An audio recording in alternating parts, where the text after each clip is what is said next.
પાટણના કોંગ્રેસના ધારાસભ્ય કિરીટ પટેલે મુખ્યમંત્રી ભૂપેન્દ્ર પટેલને પત્ર લખ્યો છે।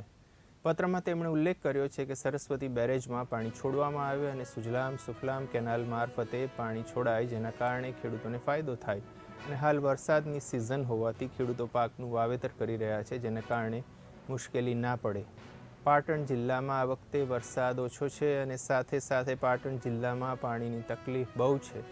દર વખતે પાટણના ધારાસભ્ય મુખ્યપ્રધાનને પત્ર લખી પાણીની માગ કરે છે। આ વખતે પણ તેમણે પાણીની માગ કરી છે। ઉપરવાસમાં ભારે વેચાણને પગલે નર્મદા ડેમ ઓવરફ્લો થયો છે, જેના કારણે પાણીની સારી આવક છે।